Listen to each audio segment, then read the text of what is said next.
옛날 옛적 현대 도시의 번잡함과 스트레스로 지친 한 남자가 있었다. 그의 이름은 철수였다. 철수는 매일 아침 일찍부터 밤 늦게까지 일하면서 피로가 쌓여만 가고 아무리 잠을 자도 피곤이 풀리지 않았다. 결국 그는 자연의 힘을 빌려 피로를 회복하고자 하는 결심을 하게 되었다. 어느 주말 철수는 친구의 제안으로 도시 외곽의 한적한 마을로 여행을 떠났다. 그곳은 공기 좋고 자연 경관이 아름다운 곳이었다. 마을에 도착하자마자 철수는 산속에서 쏟아져 나오는 맑은 물이 흐르는 개울을 발견했다. 현지 사람들은 그 물을 마시면 몸의 기운이 회복된다는 전설을 이야기해 주었다. 철수는 개울가에 앉아 맑고 시원한 물을 마시며 피로를 풀어보려 했다. 이윽 고 철수는 다시 마을 중심으로 향하게 되어 오래된 한약방을 발견했다. 한약방 주인은 철수를 반갑게 맞아주며 자신의 조상들이 전해 내려온 특별한 피로 회복차를 소개했다. 차에는 여러 가지 약초와 건조한 과일이 들어있었고 마셨을 때 몸속에서 따뜻한 기운이 도는 것을 철수는 느낄 수 있었다. 뿐만 아니라 마을 사람들은 철수에게 아로마 테라피라는 기법도 소개했다. 라벤더, 페퍼민트, 유칼립투스 같은 다양한 허브 오일을 이용해 몸과 마음의 안정을 찾을 수 있다고 했다. 철수는 매일 아침 저녁으로 아로마 오일을 활용한 명상을 하며 그의 마음과 몸이 점차 편안해짐을 느꼈다. 이러한 시간 동안 철수는 숲속을 산책하며 자연과 하나가 되는 기분을 느끼고 마음의 평온함을 얻었다. 적당한 산책과 햇볕을 맞으며 그는 점차 지친 몸이 회복되어 가고 있는 것을 체감했다. 더불어 철수는 자신의 식단도 바꾸기 시작했다. 산에서 직접 기른 유기농 채소와 과일을 섭취하면서 자연의 맛을 느끼는 동시에 몸속 깊은 곳부터 건강이 살아나는 경로움을 경험했다. 철수는 도시로 돌아가기 전 이 마을의 자연 요법들을 자신의 일상에 적용하기로 결심했다. 도시에서도 가능한 한 자연의 요소들을 생활에 접목시키기로 마음먹고 도시에서도 매일 아침 마시는 피로 회복차와 다양한 허브를 사용한 아로마 테라피를 지속하였다. 결국 철수는 자연의 힘을 통해 피로를 극복할 수 있었고 그의 이런 경험은 친구들과 가족들에게도 널리 퍼져 모두에게 작은 행복과 편안함을 가져오는 계기가 되었다. 자연의 소중함과 엄청난 치유력을 몸소 깨닫게 된 철수는 다른 사람들에게도 이를 알리는 일을 하기로 마음먹으며 이야기가 끝이 난다. 두 번째 이야기, 많은 사람들이 체중 감량의 목표를 갖고 있지만 대부분 운동과 다이어트에 지쳐 쓰러지기 마련이다. 그렇다면 만약 운동과 다이어트 없이 체중을 감량할 수 있는 비법이 있다면 어떨까? 2023년 어느 날 나는 한 전직 영양학 전문가와의 우연한 만남을 통해 그 비밀을 알게 되었다. 전직 영양학자였던 그녀는 오랜 세월 다양한 실험과 연구를 통해 독특한 체중 감량법을 발견하게 되었다고 했다. 그 비법의 첫 번째 단계는 바로 습관의 힘을 이용하는 것이었다. 그녀는 많은 사람들이 간과하는 것이지만 평소 생활 속 습관을 약간만 변경해도 큰 변화를 가져올 수 있다고 설명했다. 예를 들어 그녀는 매일 자기 전에 컵 하나 분량의 물을 마시는 습관을 제안했다. 물은 몸의 신진대사를 촉진시키고 자면서도 신체가 충분히 수월하게 일을 하도록 돕는다는 것이다. 또한 아침에 일어나서 바로 커튼을 열고 햇빛을 마주보는 것도 중요한데 이는 하루의 시작과 함께 몸을 각성시키고 비타민 D를 자연스럽게 체내에서 생성시키는 데 도움이 된다. 또한 그녀는 식사 시간에도 몇 가지 작은 변화를 제안했다. 식사를 할 때 음식을 완전히 씹고 천천히 먹는 습관을 들이라고 했는데 이는 포만감을 더욱 빨리 느끼게 해 과식을 막는 데 효과적이라 했다. 더불어 하루 3끼보다 소량으로 5끼를 나누어 먹음으로써 대사 속도를 높이고 혈당 수치를 적절히 유지를 할 수 있다고 덧붙였다.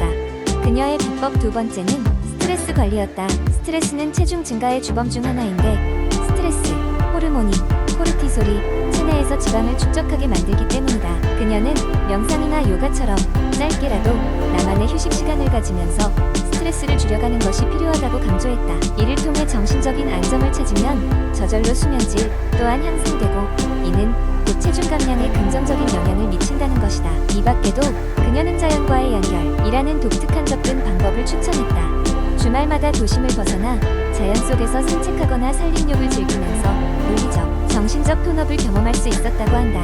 자연과의 연결을 통해 사람들은 무의식적으로 활력을 되찾고 자신을 되돌아보며 긍정적인 에너지를 얻는데 이는 일상생활에서도 더 나은 식욕 조절과 체중 관리로 이어진다는 것이었다. 마지막으로 그녀는 이 모든 요소들이 한데 어우러져야 진정한 효과를 발휘한다고 했다. 이는 즉각적인 결과보다는 장기적인 관점에서 지속 가능한 체중 관리라는 접근을 의미했다. 나는 그녀의 이 특별한 방법을 직접 시도해보기로 결심했고 흥미롭게도 몇 달 사이 체중에 큰 변화가 생겼다. 결국 운동과 극단적인 다이어트 없이 작은 습관 변화와 생활 패턴의 개선을 통한 체중 감량도 가능하다는 것을 깨달았다. 이는 단지 체중이 줄었다는 것을 넘어 건강한 삶을 살아가는 방식의 대변혁을 가져온 사건이었다. 그렇게 나는 새로운 건강법을 접목하여 지속 가능한 방식으로 체중을 유지하고 있다.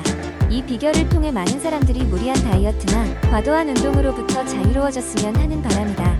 세 번째 이야기, 요즘 많은 사람들이 건강을 위해 디톡스 주스를 찾고 있다. 시원한 초록빛 채주스 한 잔을 마시면 몸속의 나쁜 독소들이 사라지고 건강하게 디톡스가 될 것만 같은 느낌이 들기 때문이다. 실제로 수많은 셀럽과 인플루언서들이 자신의 SNS에 디톡스 주스를 마시고 몸이 가벼워졌다는 후기를 남기면서 그 인기가 더욱 높아졌다.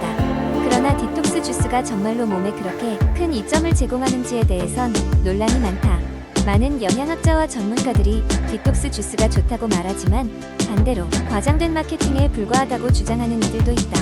그들의 주장은 의학적 근거에 기반을 두고 있으며 우리의 몸은 원래 간과 심장을 통해 자체적으로 디톡스 과정을 수행할 수 있는 능력이 있다는 것이다. 디톡스 주스는 주로 여러 가지 채소와 과일을 즙으로 만들어 혼합하여 마시는 주스를 말한다. 주로 사용되는 재료는 케일, 시금치, 샐러리, 당근, 레몬, 생강 등이 있다. 이러한 재료는 분명히 비타민과 항산화제가 풍부하므로 건강에 이점을 제공할 수 있다는 것은 틀림없다. 하지만 문제는 디톡스 주스를 마시는 것만으로 우리 몸이 필요로 하는 모든 영양소를 다 섭취할 수 없다는 데 있다. 디톡스 주스에 의존하는 식단은 종종 단백질과 지방의 결핍을 초래할 수 있으며 이는 장기적으로 보면 우리 몸의 대사 기능에 문제를 일으킬 수 있다. 또한 많은 디톡스 주스들이 지나치게 과일을 많이 포함하고 있어 당분이 높을 수 있어 당뇨병 위험을 증가시킬 수도 있다.